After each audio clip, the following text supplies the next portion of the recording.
Oi, gente, tudo bem? Eu sou Maria Fernanda, a gente tem feito as gravações desse livro, China na Minha Vida, e hoje a gente vai começar o capítulo 3. Até que tem dado um segmento bom esse livro. O mandarim na minha vida. Não, eu não falo mandarim fluentemente. Me viro, não morro de fome, mas passo apuros. Sim, isso é a minha maior frustração aqui. Algo que não consegui superar, a barreira que não consegui vencer, ainda. Ainda porque não desisto, vou tentando. Faço um curso, estudo sozinha, largo tudo. Depois de um tempo, começo de novo, fico feliz quando vou ganhando espaço. Vou confessar, é uma relação de amor e ódio, simples assim, como tudo que se vive nesse país, confiram a seguir. Aí tem uma frasezinha, pequenas ações que realizamos são melhores do que as grandes que planejamos, de Confúcio. Aprender mandarim. Algumas pessoas me perguntam como está meu chinês. Bom, para ser bem sincero, está péssimo, poderia dizer que quase nulo, final de 2010. Estou fazendo aulas desde maio, então o que realmente consigo hoje é entender algumas palavras no meio de milhões e identificar melhor a escrita em pinyin que usam letras ocidentais. E com isso torna-se mais fácil a busca por uma palavra no dicionário, por exemplo. Por conhecer um pouco melhor como funciona o idioma, fica mais fácil entender e aprender. Consigo falar pequenas frases e palavras soltas que acabam ajudando no dia a dia, porque na realidade a língua chinesa praticamente é formada da união de palavras como ganbei, gan, que significa vazio, e bei, copo.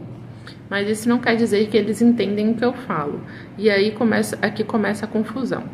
O idioma é pautado em 4 tons e o neutro, que mudam completamente o sentido da palavra. Meu teclado não permite fazer esses acentos, com exceção do acento agudo, que é o 2º tom, e da crase, que é o 4º tom. Mas a semelhança termina aí, no signo. Não pensem que o som é igual. Por isso, muitas vezes escrevo as palavras para vocês terem uma ideia do vocabulário, mas não consigo mostrar o tom correto. Para que possam entender melhor, fica assim: chan, salgado, e xian, com crase, linha fora dos outros tons que não consigo escrever.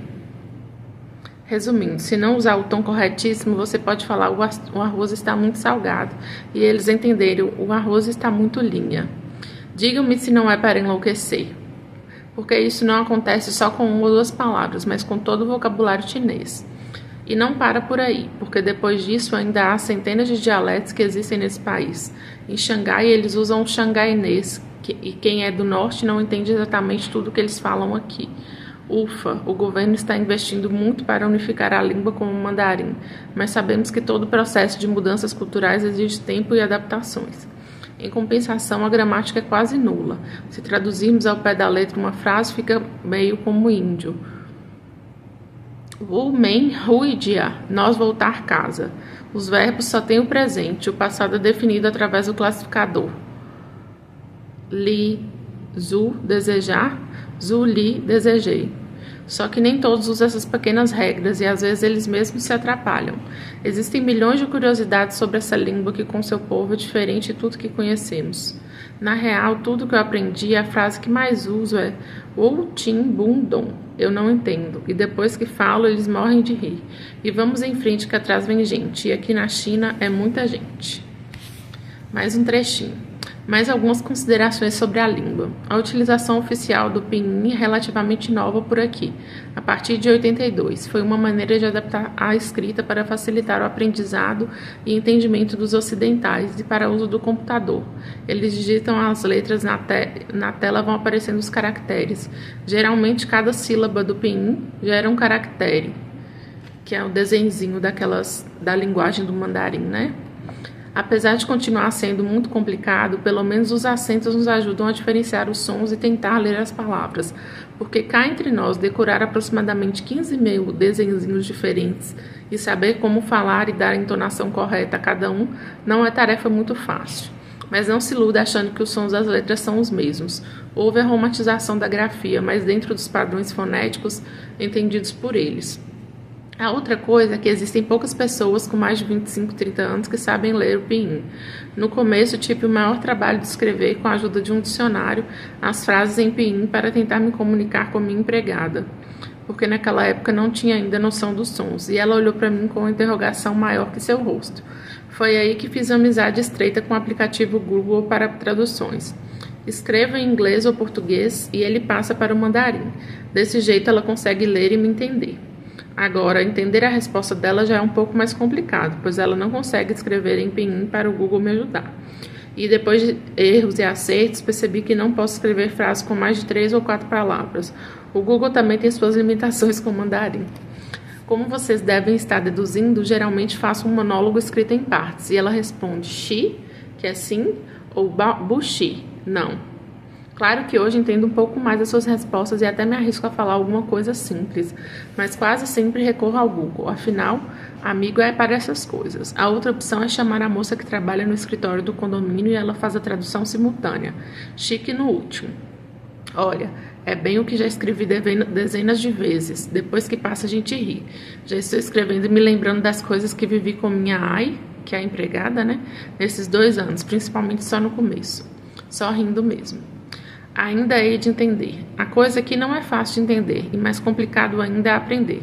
Outro dia disse ao meu motorista que perguntou se eu ia buscar uma encomenda que meu pedido ainda estava sendo enviado. O ainda, na realidade, still em inglês, não foi compreendido e ele começou a coçar a cabeça. Sinal número 1 de que a vaca está indo para o brejo. E repetiu a palavra still muitas vezes. Aí pensei, vixe, melou, não foi bem isso, mas vocês entendem. E para explicar o significado de uma palavra, como ainda para uma pessoa chinesa que não fala mais do que uma dúzia de palavras em inglês, se for praia, paralelepípedo ou outra palavra mais concreta, rapidamente consulto meu Google e tchan. Mostra a foto grande e colorida de paralelepípedo, por exemplo. Ele fica feliz em ter aumentado seu vocabulário e passa o resto do dia repetindo a palavra em alto e bom som. Aí cada vez que eu entro ou saio do carro, ele olha para mim, dá uma risadinha tipicamente chinesa e repete, paralelepípedo. Ok, eu concordo, exagerei nesse exemplo. Nem eu sei como se diz essa palavra em inglês. Mas sabe como é? Às vezes a situação é tão surreal que se eu não dou uma enfatizada, vocês não conseguem captar o espírito da coisa. Voltando ao ainda como fazer para sacar a figura do Google, não dá, né? Então saquei meu segundo aliado, o dicionário de inglês chinês. Fácil de ser usado. Digita-se a palavra no topo da página e aparece uma lista com significados em mandarim. Sim com o S plural, porque quando eu apertei a tecla buscar, por Deus do céu, apareceu uma lista de umas 20 combinações de ideogramas que significavam ainda. Pensem comigo. Ainda, palavrinhas simples que significam uma ação começou e continua acontecendo ou que estamos esperando por alguma coisa que não acabou. Não chegou, não aconteceu, mas vai acabar. Chegar e acontecer em algum momento. Só que nada é tão simples assim aqui, neste lado do mundo. Lembram-se, já falei de milhões de vezes, e nosso simples ainda, traduzido para o mandarim, deu um segundo nó na cabeça do pobre homem. Aí fui buscar outro recurso no dicionário que mostra onde usar a variação da palavra procurada. Para mim, a que melhor definir era a opção expressava em andamento. Parece que ele entendeu um pouco melhor, mas acho que ele nem sabe mais porque eu estava mostrando aquela palavra a ele. Olha, meu marido costuma dizer que é um perigo falar inglês com o Liu, porque a gente tem que simplificar tanto, mais tanto, que acabamos desaprendendo a língua, que, por sinal, ainda não domino assim tão bem.